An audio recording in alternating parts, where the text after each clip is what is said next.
હરિગામ ખાતે જે જીઆઈડીસી આવી છે એમાં અમારે કામદારો, મજૂરો અને અહીંયા જે કર્મચારીઓ, શ્રમિકો છે એમને લઈને પદયાત્રા છે. અમારી માંગણી છે કે જ્યારે આ જીઆઈડીસી આવી ત્યારે અમારા મૂળ લોકોની જમીનો એમાં લેવામાં આવી. સરકારે અહીંના મૂળ લોકોને કીધું કે તમને અમે નોકરી આપીશું. આજે 85% જે મૂળ લોકો છે એને નોકરી મળતી નથી. જે લોકોને થોડા ઘણા અંશે નોકરી મળે છે એ લોકોને પણ કાયમી કરવામાં આવતા નથી. 12 કલાક એમના પર કામ કરાવવામાં આવે છે. એમને પગાર સ્લિપ બનતી નથી, એમને ઇમ્પ્રીમેન્ટ મળતું નથી, એરિયસ મળતું નથી, પીએફ મળતું નથી, ઓવરટાઈમના પૈસા મળતા નથી અને એમનું શોષણ થાય છે. ત્યારે એમના ન્યાય માટેની આજે અમારી પદયાત્રાઓ છે.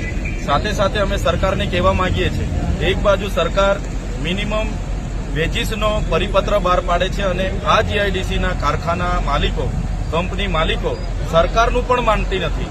ત્યારે એ મુદ્દાને લઈને આજે અમારી પરિપત્ર છે. જો સરકારના પરિપત્રનો અમલ આ લોકો નહીં કરશે, આવનારા દિવસોમાં તમામ કંપનીઓ પર જઈને અમે જનતા રેડ કરીશું.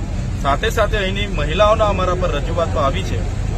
અહીંના કેટલાક નેતાઓ જે અહીંના મૂળ માલિકો છે, 3-3, 4-4 પેઢીથી પોતાનું ઘર છે, ઘર વેરો ભરે છે, વીજળી વેરો ભરે છે, પાણી વેરો ભરે છે, એવા લોકોને નોટિસો અપાવી રહ્યા છે. તમે મૂળ લોકો પર જમીનો લીધી અને હવે પાછા આદિવાસીના મધ્ય ચૂંટાઈને આદિવાસીઓ પર નોટિસો તમે આપો છો. અહીંયા બહારના લોકોએ જમીનો પચાવી પાડી છે, ગૌચરો પચાવી પાડ્યા છે, ગામતળ પચાવી પાડી છે.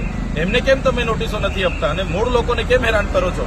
ત્યારે એવા નેતાઓને પણ કહેવા માંગીએ છીએ, તમે ચાવીથી ચાલતા રમકડા બનવાનું બંધ કરો. ઉદ્યોગપતિઓના મતેથી તમે નથી ચૂંટાયા, આદિવાસીઓના મતેથી ચૂંટાયા છો. અહીંની રિઝર્વ બેઠકો પરથી ચૂંટાયા છો.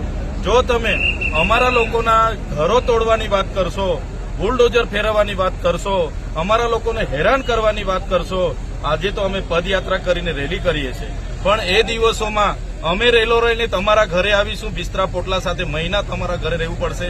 અમે રહીશું પણ અમારા લોકોને હેરાન થવા નહીં દઈએ. એ આજના આ રેલીના માધ્યમથી અમે સંદેશો પણ આપવા માંગીએ છીએ.